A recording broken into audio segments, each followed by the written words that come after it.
Post UFC 296. I'm Zach Raymond. I'm here with Christian Haas, the Sanabul Fight Buzz podcast. Christian, what are your first thoughts on that UFC 296 card?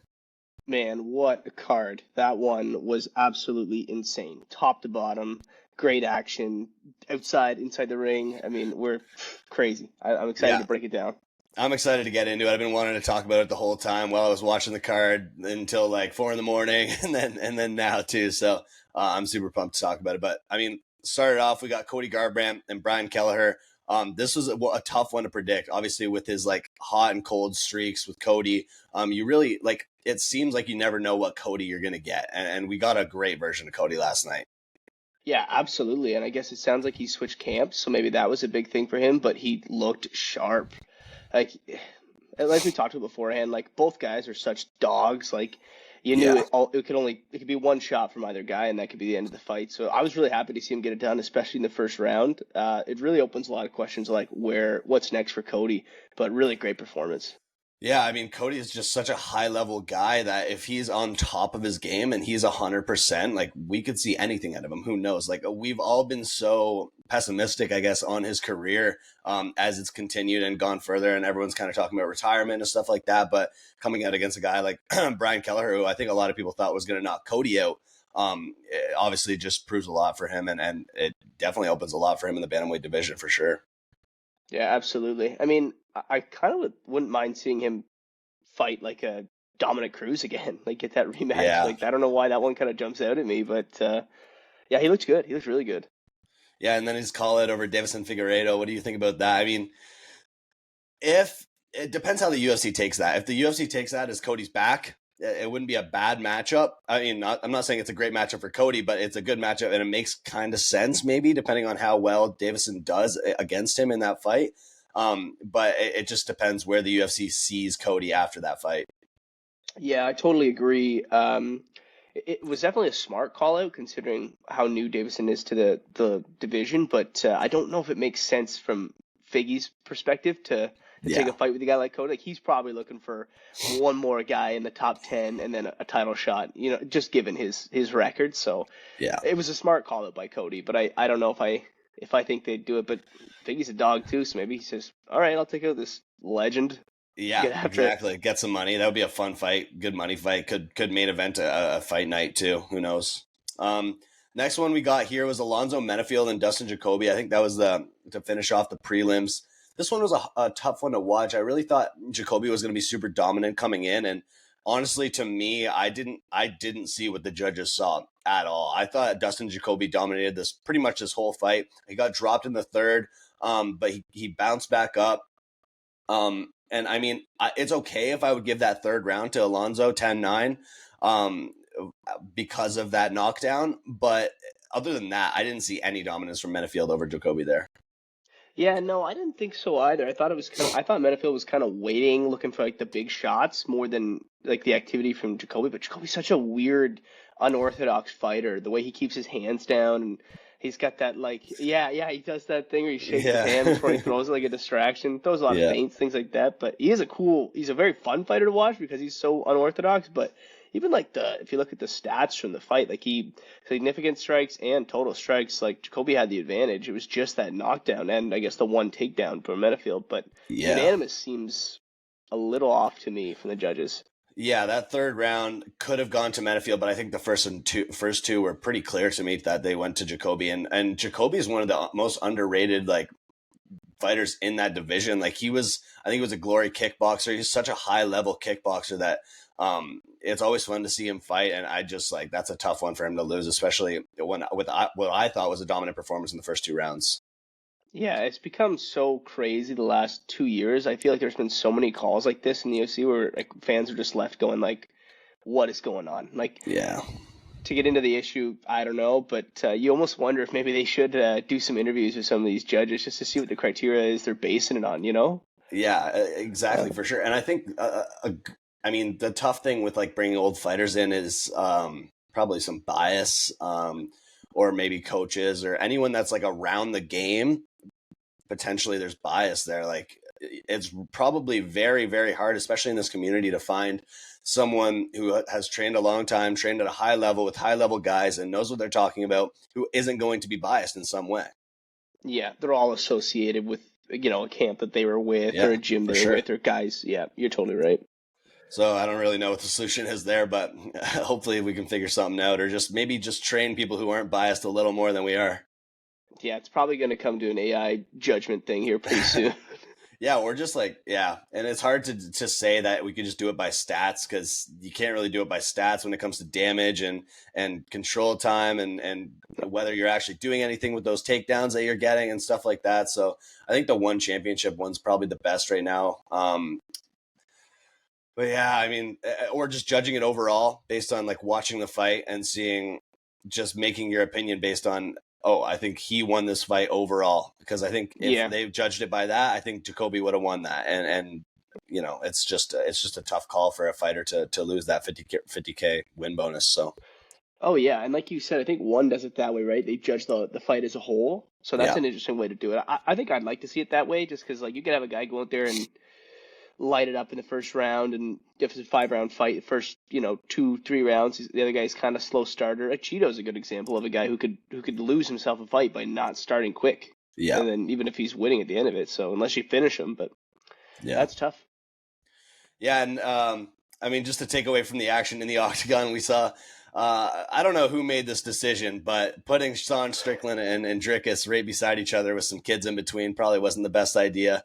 We saw Sean was just for the camera making some faces, like talking, just trash talking Dricus a little bit, and then pointing like a gun sign at him, and then Dricus was kind of like, come on, and then we see Sean super nonchalant, just tell Gilbert's kid to move out of the way, and then boom, jumps on top of the chair. Yeah, That I was honestly wild. am surprised he was so controlled and he withheld enough to ask the kids to move, because it's hilarious how immediate his reaction was, like, "Oh, would you guys just get out of there?" And then just jumps forward, Yeah. and I'm like, "Oh my goodness." I also I don't know don't know how. how much time he really gave the kid to move. Like, he said move and then jumped immediately. It's like, did he Yeah, even move? yeah, it was. I was watching like the scurry, the scuff up that was, and I was just looking around at the guys surrounding them. It was just star-studded with Yeah. either vet UFC fighters or current UFC fighters, and I'm like, Yeah. if this turns into a full-on brawl, it's gonna be a nightmare for the UFC. Like, That would be insane. See who takes whose side. Everyone's just throwing. It was good that like a lot of those guys are pretty smart about it, and they were just breaking it up. Like we saw Cheeto kind of rooting for it, cheering it on. I think he was standing on a chair or something. I don't know, but a lot of the guys were loving it. Faber was just like in the background. But yeah, it like was Bilal funny. Muhammad was in there, Chuck Liddell. Like, there was just some random ass people just going at it, and I'm like, oh my. It Yeah, I was, think that it makes it exciting. It makes that fight a lot more exciting for sure. I mean, that press conference they had where they were talking a lot and already made it pretty exciting. And it seems like there's some bad blood there now, which I guess kind of came pretty much from nothing. But when it comes to Sean Strickland, it seems like that's just what's going to happen. oh yeah, like anytime you put a camera on that guy and just let him have any kind of free speech, it's gonna Yeah. turn into something exciting. Yeah. Well, back to the card. We got the main card here. We got Josh Emmett with Bryce Mitchell. We had Bryce Mitchell coming in on short notice, and I don't know why Bryce Mitchell was the favorite in this matchup. I don't know who was making those odds. Right from the start, I was just like, first off, how is Josh Emmett the underdog here? I think it was like plus 400 for him to get a knockout too, which like that was my expectation going in, especially with Bryce Mitchell on short notice. Like he hasn't really been the same Bryce Mitchell since fighting Ilya too, it seems like. And yeah, I mean that was Josh Emmett put on a show. That might have been one of the scariest like punch knockouts I've ever seen. Yeah. Like that was wow. Like, and Josh Emmett is big, man. When you see him walk into the octagon, like, and he's lean and so muscular, you're like, how does this guy 145 pounds at weigh-in? Like, it's unbelievable. And then Yeah. just tracked him down. They took whatever it was, I don't know, the first 30 seconds, and then just one shot, absolutely scary. Like, put him to sleep. Like, that wasn't like there's no Yeah. controversy there. You know what I mean? Yeah. You talk about late or early stoppage or any of that. Like, he was asleep. Yeah, I saw a tweet. It was like early stoppage. I think his heart was still beating. I think or something like that. Oh man, No, it was scary. Yeah, I mean, we talked about it in the last episode. We made our prediction. I think we both said it. We think Josh was going to knock him out, and it kind of did like feel like that was what was going to happen. Because I mean, when it comes to Josh Emmett, he's such a high level guy. He's fought the highest of the high level guys in that division, and he knew exactly what Bryce's game plan was. And Bryce doesn't have nearly the striking like that Josh Emmett has, or most of those guys at the top of that division have. He kind of just has a game plan, and everyone knows it. And then I didn't think he was going to be able to take Josh down, and Josh knew what his game plan was and set up that overhand right perfectly. Yeah, it was really well executed, and it was kind of crazy. Like, you could hear the commentators talking about it after, like, I don't know how long it was, like a minute or two before Bryce actually got like fully conscious and up to his feet, and then he was walking around, and his legs were still not under him. Like, it's actually pretty scary when you see They were guys making him stand up. Yeah, which was weird. I was like, oh, like he buckling, his legs are buckling, and I'm like, oh man, like, yeah. I mean, you wish him quick turnaround, speedy recovery, the whole bit. You hope nothing's too serious there. But wow, what a performance from Josh Emmett! Like, flawless victory. For sure, and that puts Josh Emmett back into that title eliminator fight, possibly. Like, he keeps him right back up where he was, just a bit ago, and there's a lot of different matchups to make at that division. Obviously, Max is waiting on a matchup too. I don't know if that's something that they could work out. I don't know how good that's going to be for Max, like how much that's going to help him out, or if he's moving up to the lightweight division. But there's a lot of options there for Josh Emmett, and I think he should be patient with it because he's right back up at the top. Yeah. Oh, yeah, exactly. It's hard to not. How do you not give that guy another chance when he's just deletes? Like a high level guy too. Yeah. Holy. And then we had Paddy and Tony Ferguson. We had one of the best UFC cornermen of all time, David Goggins, there with Tony walking in. We were wondering if this was going to happen, and it did happen. And there was a lot of speculation about what that was actually going to do for Tony in the octagon, and it seemed like it didn't do a lot. Obviously, Paddy's a high level guy, but I wasn't that impressed with Paddy's striking. I think Tony was kind of just standing in front of him. Paddy looked kind of like. Obviously, he has his style, and it's not going to be. It's very unorthodox for sure. But I think Tony did get a couple hits on him, and Paddy looked like he was gassing out, like even in the second round. Yeah, to go back to the Goggins thing first, I thought that was quite hilarious. And like at one point they had like a sidebar camera, and it was like Tony Ferguson's corner, and it was just David Goggins like sitting silently like outside the cage, not actually, but they're like just focusing on him, like, oh, look at the corner, and like, I did hear him give him some motivational words between rounds, screaming at him and stuff, and I'm like, it would be pretty hard not to get fired up if that guy was yelling at you in the corner, but and again, not to speak down on a guy after a win, because congratulations to Paddy. He beat one of the greatest lightweights of all time in Tony Ferguson. But I totally agree. I'm still, and I've been saying this since the beginning, I think a lot of Paddy's hype comes from his personality. I don't see him as like a top contender in the lightweight division in the UFC. Yeah. I think his striking's got a long way to go. They mentioned it in the broadcast that I guess one of the keys he was working on during the off season was his keeping his chin down and his striking. And within like the first 20 seconds, he was throwing his chin up, and I was like, man, this is crazy. Yeah, and he got hit, like tagged a couple times by Tony, like hurt a little bit. Like I noticed, like he was like taking a couple back steps, and like when it comes to that star power thing, I think that's honestly happening a bit too much in my opinion. When it comes to even Colby in that main event fight, like I think one of the reasons he got that fight after a 2-year layoff and with not a great recent resume is because of that. And then we saw like the skills just didn't compare. Like we'll talk about that later. But when it comes to Paddy, I think obviously he won that fight and he dominated that fight. But I think there was a lot of moments where he could have finished that fight. And I think when it comes to the grappling, when he had Tony down, like we saw Bobby Green get a submission on Tony. And when it comes to comparing Bobby Green and Paddy on the ground, I think a lot of people before this fight would have said Paddy's the better grappler. And Paddy's the star, and Paddy's the guy who's going to go for those submissions like he has his whole career. So I don't know if something's different in his camp now, or if Tony was just defending them very well. But I think that was probably a big moment for Paddy too, which might have done a lot for adrenaline. Oh yeah, and you gotta, as much as great as Tony was, he looked good in this performance. It wasn't bad, but he definitely looks a little weathered. Like he'd take some of those shots and kind of bounce back and almost wobble a bit and come in kind of slow. He's an unorthodox guy, so it's hard to gauge. But I don't find his like if he would have come in and just absolutely cleaned Tony out quick in the first round. It's hard to say because one hand you would have said, "Wow, great performance from Paddy," but the other hand people would have said, "Oh, Tony's washed. Like this doesn't really mean anything." So I don't know. It's hard, and it also seemed like Paddy was gassing in the third. Like I was cheering for Tony, like get up, come on, get up, you can finish him if you can just get up, but he just couldn't get out of the couldn't get off his back, so it was really tough. Yeah, I mean Tony likes being on his back. I think he it's just. I don't know what's like. There's nothing next for him, honestly. As much as I love Tony, and this is because I love Tony. There's not much left for him, and I think, but like when it comes to Paddy, I think that this was an important fight for him to show like his skill set, and I don't know how much of that skill set he showed to really give me a reason to give him like a top 5 guy. Like if he finished Tony in the first, like that would give me a reason to be like. Maybe give me a reason because it is Tony, but it would give me a reason to be like, okay, maybe you're up there. But right now, it just seems like that was a little too tough of a fight, and getting gas in that 3-round fight just doesn't put you at the top enough. So he's got to just keep working and hopefully just start developing that striking a little bit.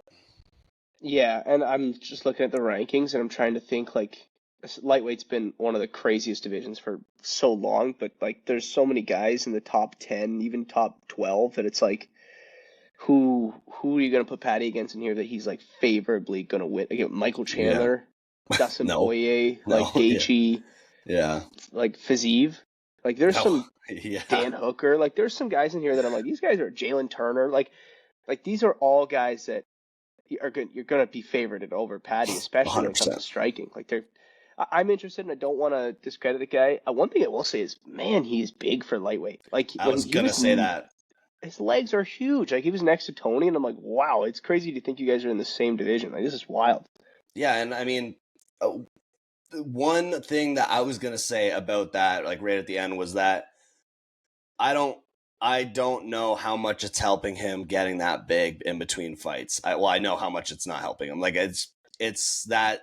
And you can see he almost gasses out in every fight. Like he's so big and he's just, I don't know how much cardio he's doing in between camps or until he gets in camp. And then just putting on that weight and taking it back off over and over again can't be good for you. And it can't be good for your endurance. And it just kind of shows too, like those guys at the top, those guys are, even when they're not in camp, they are dialed in with their nutrition. They're dialed in with their training. They're consistent. And if Paddy's blowing up 40 pounds, whatever, in between camps, like it's just, it can't be that consistent, especially with this like cardio stuff. Yeah, no, I know what you're saying. It's tough. Like, I'm trying to think of who'd be next. Like maybe a Bobby Green, maybe a Drew Dober. I don't want to see either of those matchups for Paddy. Neither of those. You know what I mean? Like, yeah, it's a tough one. Like, I don't want to see either of those. Yeah, I don't want to see Moicano. Yeah, I don't know. Honestly, every name you've said, I don't see him winning that fight, unfortunately. It's a tough one. one. He's got the star power, so I definitely think you're going to see him with like a big name next to try to see what he's got. And I mean, he's got the power of he's got twin babies coming. Maybe that dad strength's going to just totally kick in, and he's going to go savage and start killing all these lightweights. Yeah, I'd love to see him stay consistent in between those camps and not blow back up. And then I'd love to see him just develop that and be a little more disciplined when it comes to like his defense and his striking for sure. And then, I don't know if he just didn't think he could finish Tony, but like, he was in his guard and he was just kind of sitting in his guard. And it could have been due to like gassing. It could have been due to the moment. It could have been due to, I know I can win this fight if I just stay here. So who knows? But I've been very hard on Paddy. Obviously, I'm not in the UFC. Like it's hard for me to say this stuff. I'm just looking at it from an outwards point of view and making my opinions based on that. But I wish him the best, and I hope he keeps going, because that was a very impressive win over a vet for sure. Yeah, I totally agree. It's and I mean, all this stuff is subjective for us. Yeah. But I hope both those guys can go on to do something good here. I don't know what's next for Tony. I don't know if it's in the UFC or if it's maybe a combat jiu-jitsu thing or what it is for Tony. I don't know. We'll see. Yeah, agreed. Next up, we got Shavkat and Wonderboy. So, I mean, let's just go back to what we kind of talked about on the last episode. I said if Wonderboy could keep his range, maybe he'd be able to put some work in and like show Shavkat like what that level of striking is like, because he's one of the best strikers in the UFC for sure. And Shavkat in the first minute just gets a hold of him, and then that's the story of the fight. Yeah, that one was really tough. I mean, like really early on, you could see exactly like you're talking about. Like Wonderboy was backing up and doing a really good job at just keeping away. But then as soon as his back touched the cage, it was like you're in so much trouble. Like the pressure from Shavkat was just way too much. But I thought Wonderboy was doing a really good job. Like striking, I thought he was piecing him up. I thought he was doing really well. It was just he couldn't keep Shavkat off him. And once he was on him, like the takedown defense from Wonderboy was actually pretty good, especially in the first round.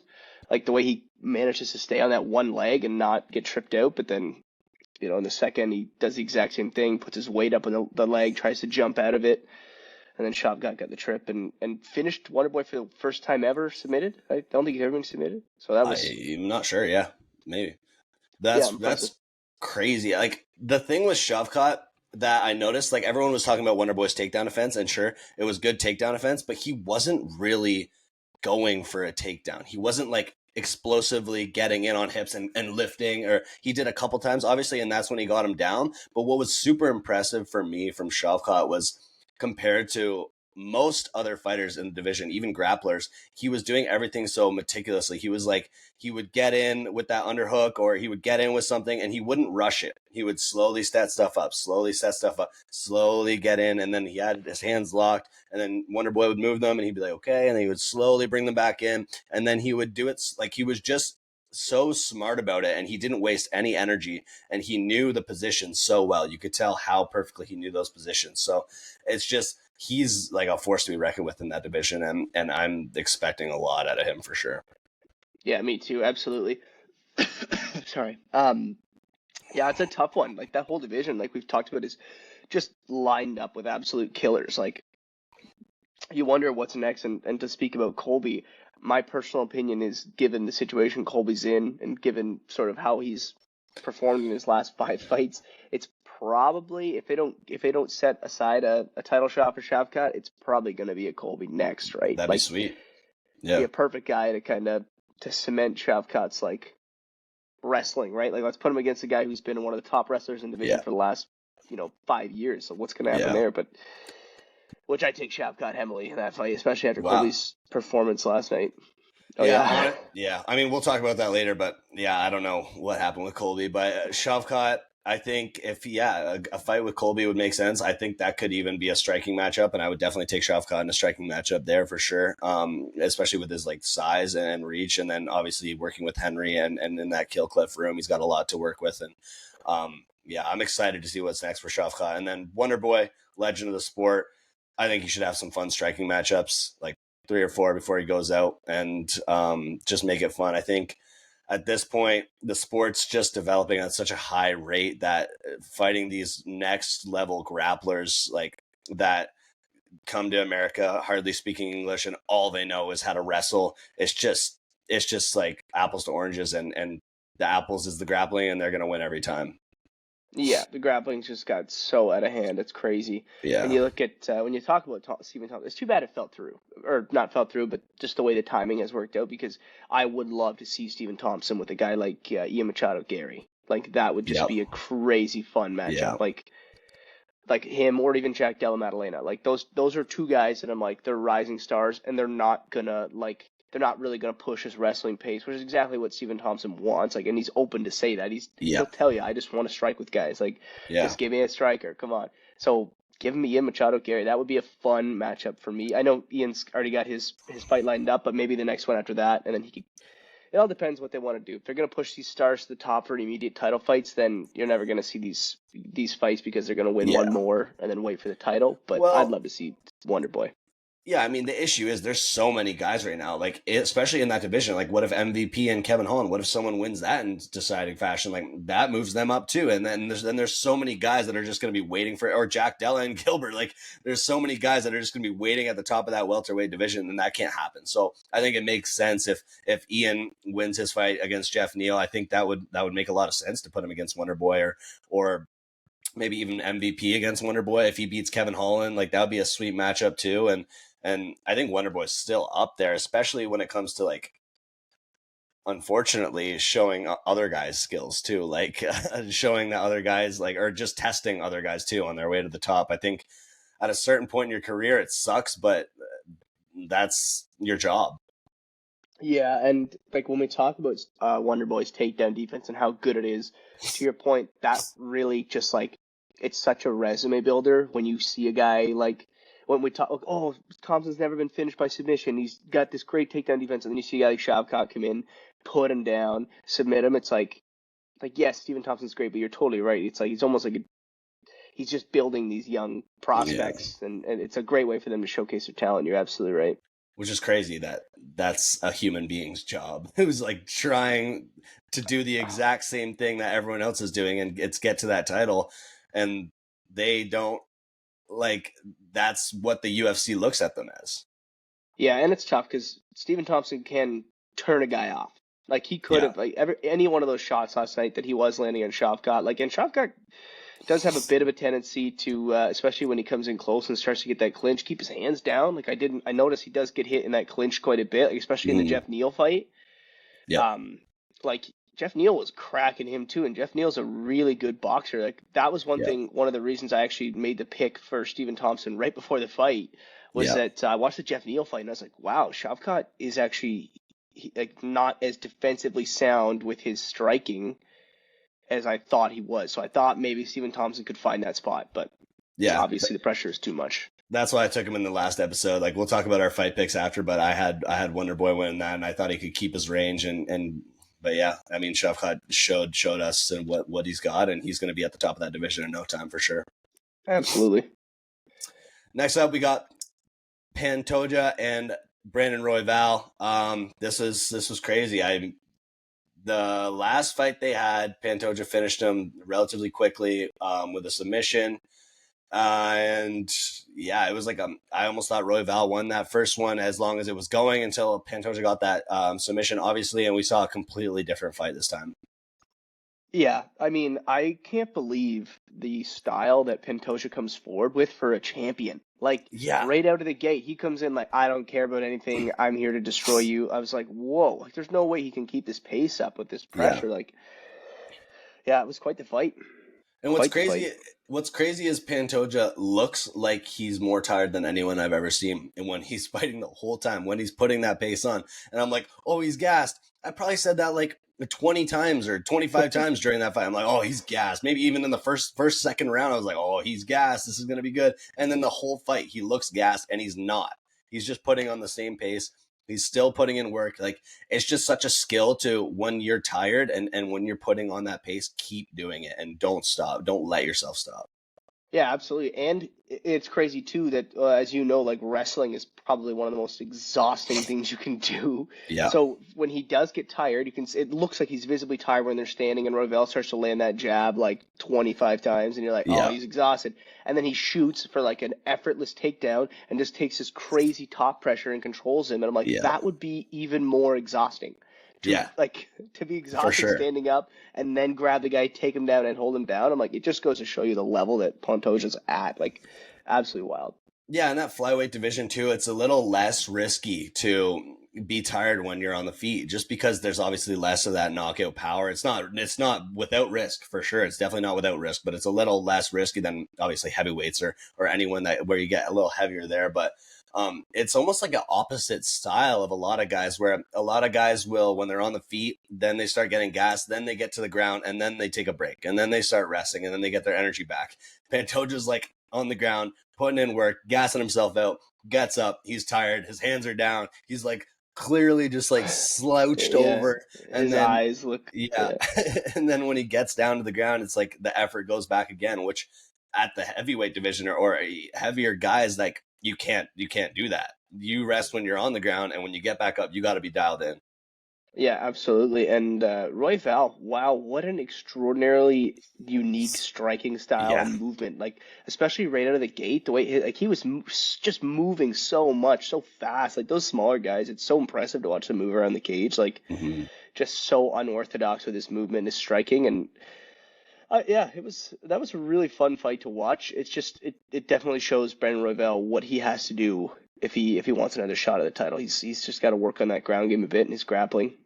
Yeah, and I'm sure like the crazy thing of that part is his grappling is probably it is second best in the world, and it's that far off Pantoja. So it's like, what else can I do? Like I'm probably almost as good as I'm ever gonna get on the ground. If I can stay alive with Pantoja for 5 rounds, I'm probably almost as good as I'm gonna get. So it's just like it's so tough to see the levels, and then obviously like people's limitations too. Like, how good can I possibly get? Can I get good enough to beat Pantoja after who knows how long he's been in the game? 15 years of grappling, maybe since he was a little kid. I have no idea for Royval, but how much better can I possibly get where I am better than this guy? Well, he's working to be better than me too. Yeah, it was impressive. It almost kind of reminded me of like a Makachev, like just his like pressure Yeah. of like the way he just got on top of him and just like overwhelming amount of strength. And I was like, you're right. Like you could see a clear level ahead that Pantoja was to Royval, which is too bad because Royval he's a pretty nasty fighter. Yeah, he's very good and he's super fun to watch too. So hopefully he can get a couple more wins and get that back. Absolutely. Last one we got Leon Edwards and Colby Covington. This was a hard one for me to watch.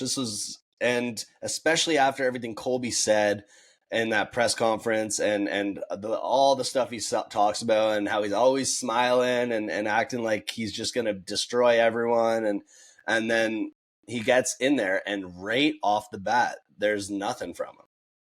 Yeah, this was certainly the most underwhelming fight on the whole main card, like, which is crazy to think when you look at this matchup. But yeah, I didn't know what he was doing. Like, he started off, and I thought, okay, maybe he's got some kind of weird game plan. But then, that's what I thought. When he was coming into the arena, or into the ring, I'm like, he looks kind of nervous, like the way he was getting ready. I'm like, he looks kind of nervous. And then the first round, I'm like, he looks tentative. He looked like he was biting at everything that Leon was showing him, like everything. Yep. He was catching those reactions, and I'm like, oh, this is not a good look. Like, you're not Colby. Like you got to understand. He must understand that Leon's like the cream of the crop for striking in that division. Like, I'm like, it's crazy to me to think that. Like, even the first takedown shot he took was like he was just standing there and then just shot for the leg, like just completely put his head down. And I was like, wow, you got like that's like he didn't hide it at all. Like, typically Colby's more of like a volume guy, get in there, really lay out a 1,000 punches and then grab you, get a hold of you, take you down, like just a dog. But he didn't do that for the first 3 rounds, two and a half rounds before he really started to do anything that way. My best guess for what happened to Colby Covington was that it's been the 2-year layoff. He is an MMA fighter. He is one of the best fighters in the UFC. He was offered a title shot and he said, okay, I don't know if I'm ready. Or maybe he didn't say this, but deep down, like there was a bit of like, okay, there's going to be a bit of ring rust. I haven't fought in a while. Like, this is a big opportunity for me. I'm going to take it. And he took it and he tried his best to prepare himself. And then when he got in there, it was just, he froze a little bit, and he probably froze the day before the fight. And he was probably like, God dang, this is a big matchup. And Leon's got so many weapons too. And he's a good grappler. We saw him take Colby down, I think twice. And so for Colby, that's just such a hard matchup. And the skill set is just like Leon's here and Colby's here right now at this point in their careers. That's what it feels like. And that's what it looked like in that fight. And I'm sure Colby was thinking about all the different possibilities. If I shoot this takedown, Leon has that knee coming up. If I shoot this takedown, Leon's a good wrestler. He could stuff it, get on my back. If I shoot this takedown, I could get hit with an uppercut or a head kick coming in. And if I stand here the whole time, I'm going to get pieced up. So there was just like not many options for Colby, was what I felt like, because I was being quite cynical on him during the fight. But I was also in my head like, what is he supposed to do against Leon? Because Leon's might be better in most areas. Yeah, and Leon was catching him when he would enter too. And like, I don't know what it was. Like, again, not to be too critical on Colby because he's a professional fighter and he's one of the top guys in the world. But like, he was throwing like a 1-2, and that was it. Like, he'd come forward, throw like a 1-2.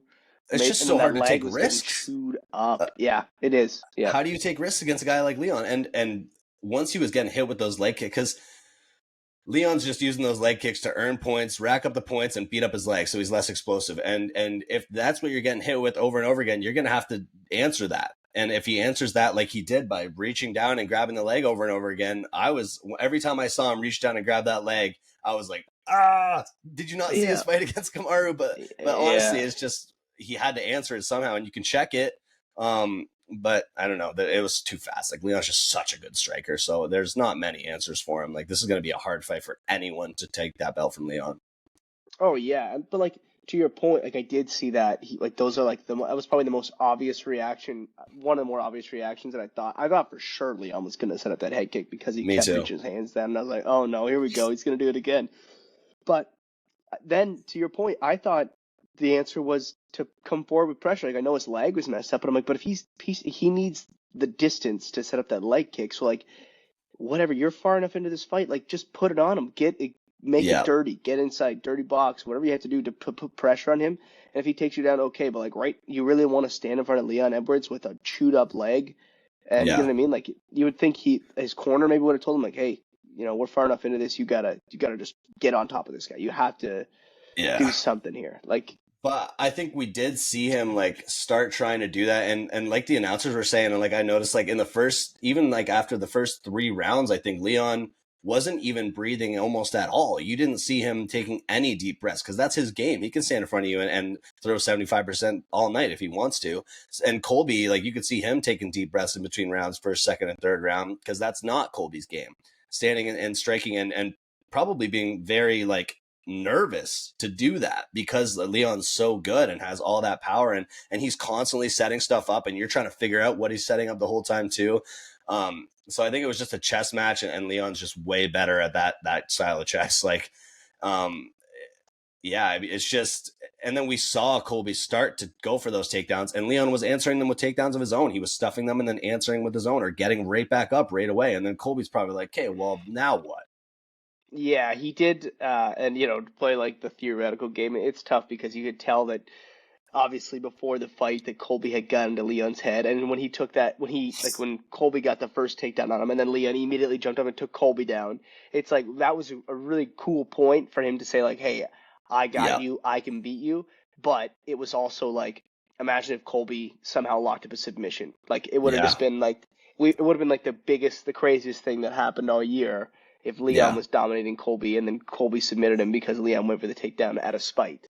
So it was crazy. I give Leon a lot of credit, man. The more I watch him fight the last like 2 years, it's just like, wow, he really is the top of this division. And like he was eating Colby up down the middle with that front kick too. Like Colby must have been absolutely exhausted, which is scary for a guy that's known for his cardio. But like for his game plan to work, he needed to come out right the first round. Like you got 25 minutes and you got to burn this guy for 25 whole minutes and hope that you either break his will and get a stoppage or submit him or a decision, because like you're not going to knock him out in the feet. So then to stand there with him for 2 rounds, it's like, what do you think you're going to do here? Like, I think the main issue is like he knows how good Leon is everywhere. Leon's the epitome of an MMA fighter right now. Him, Islam, like guys like Arman Sarukian, John Jones, obviously, but those are like everything. They have the whole game, and Leon showed that he has the whole game. Even like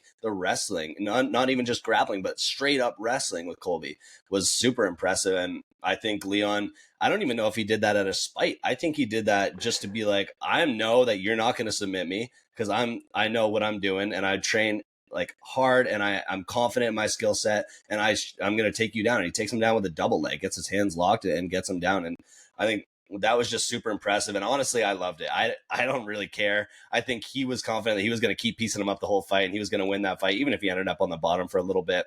But I loved it. I think showing that was super impressive and he's got the full MMA game. Yeah. I don't get me wrong. I like to see Colby eat his medicine for sure.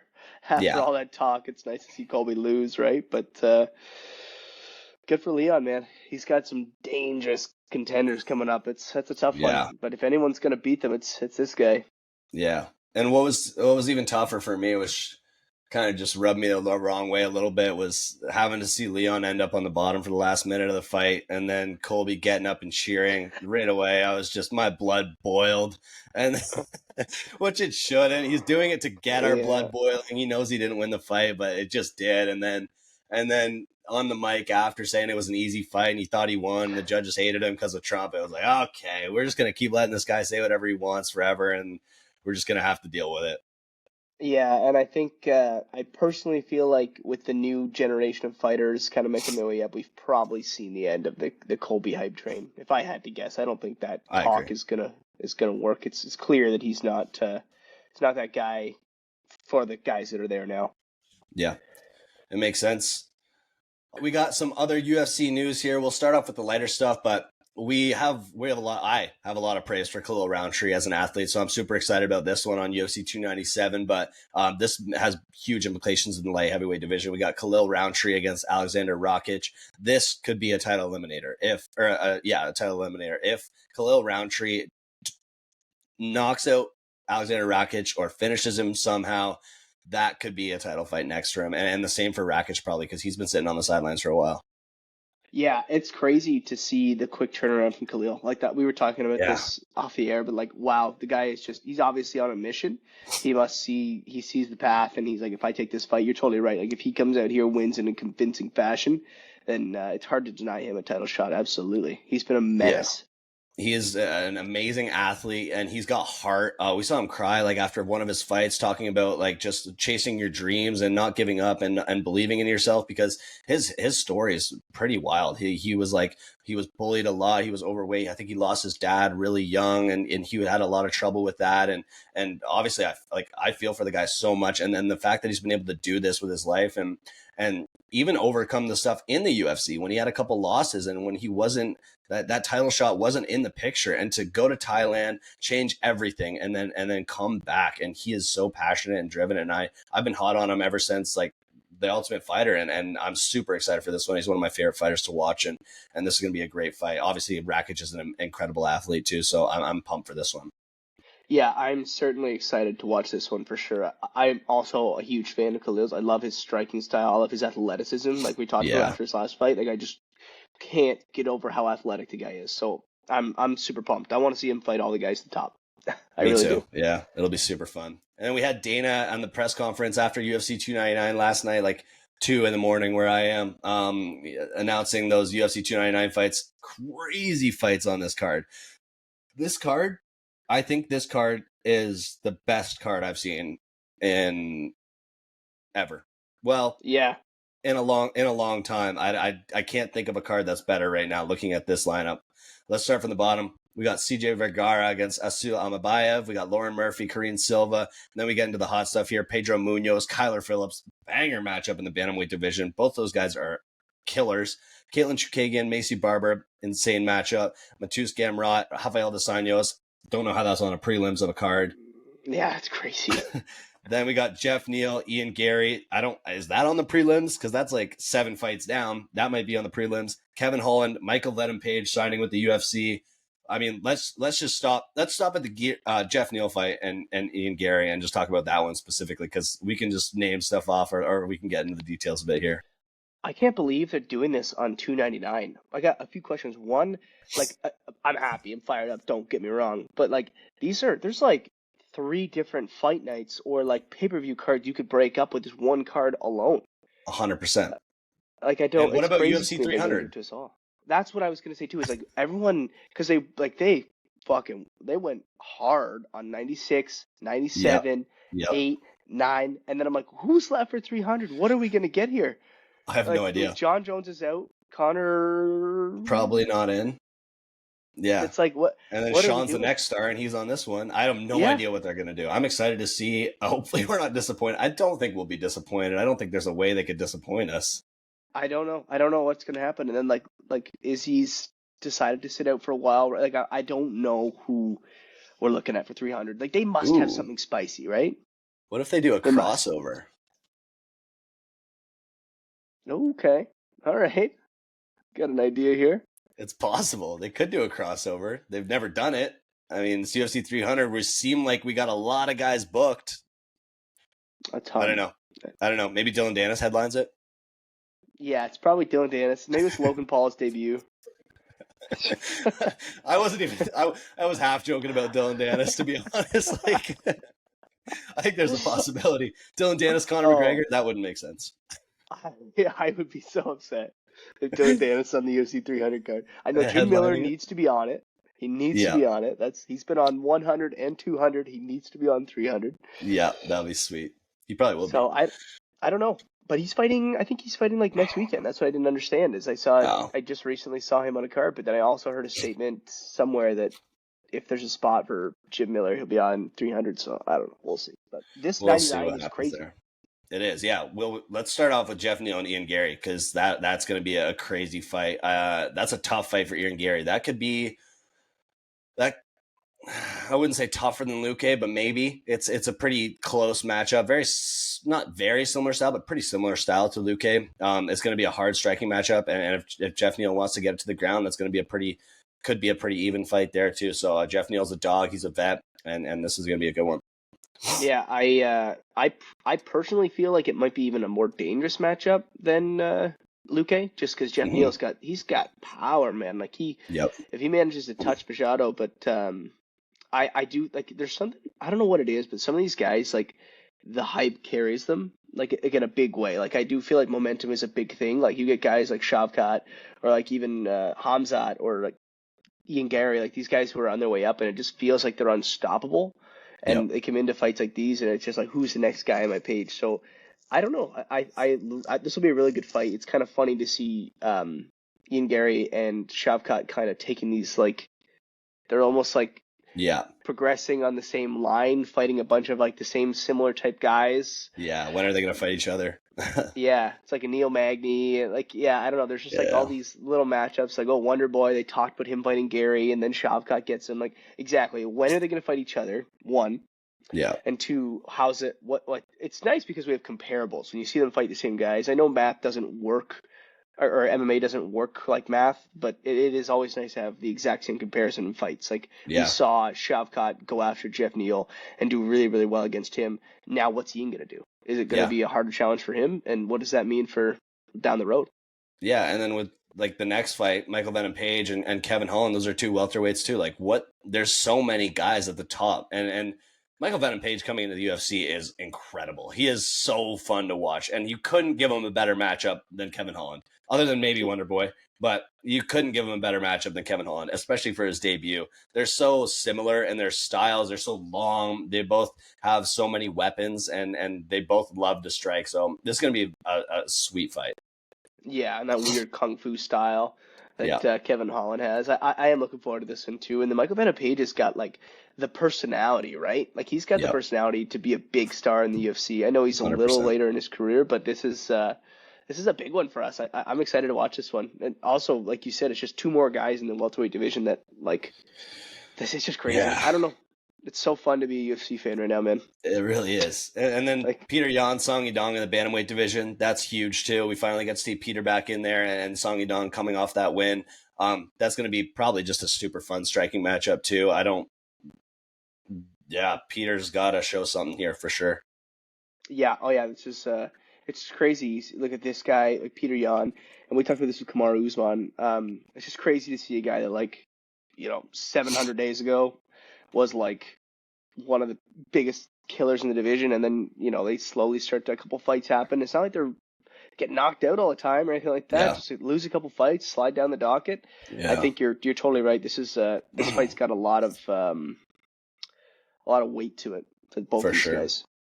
And then the last one that got announced was Gilbert and Jack Della Maddalena. Obviously, Gilbert's a Sanabul athlete. So this one you got to take with a little bit of bias for sure. But even if I was unbiased, I would still be going for Gilbert 100% in this one. I'm a huge fan of Gilbert Burns. Super fun fighter to watch, and just an amazing guy overall. And then Jack Della Maddalena is coming up. He is a killer, and this is going to be a sweet fight. They got pretty similar styles, to be honest. They got similar body types, and it's going to be. I think it's going to be like a train wreck because both of these guys are driven. Both of these guys are coming in with power and grappling technique and skill, and it's a high level fight.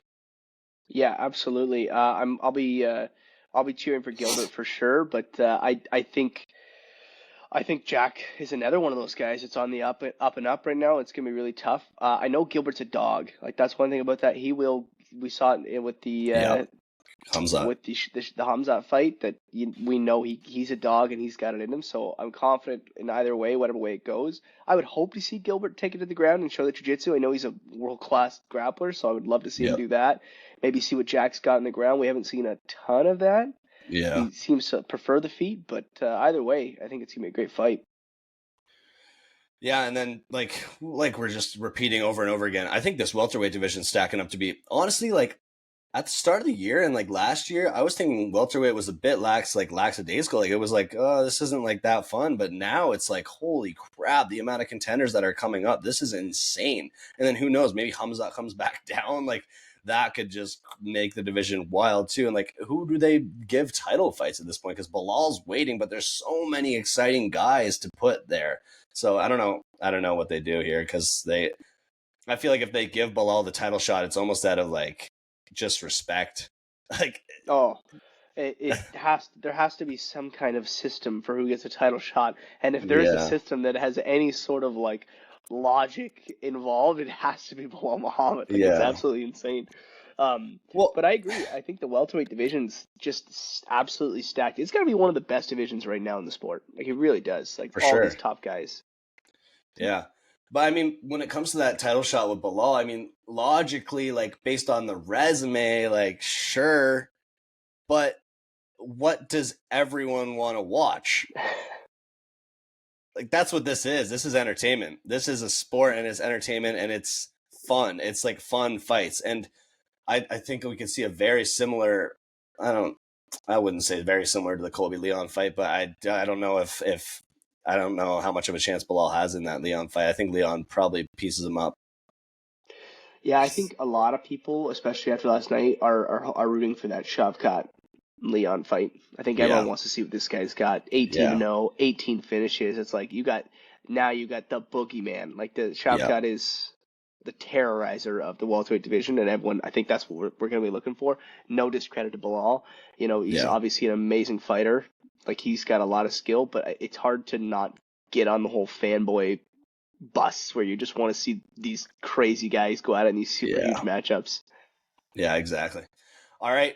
Thank you guys for watching. If you've made it to the end, please leave a like, comment, subscribe. We love doing this and your support obviously helps us a lot. So, Christian, thank you. This was super fun and I'm excited for the next one. Yeah, thanks guys.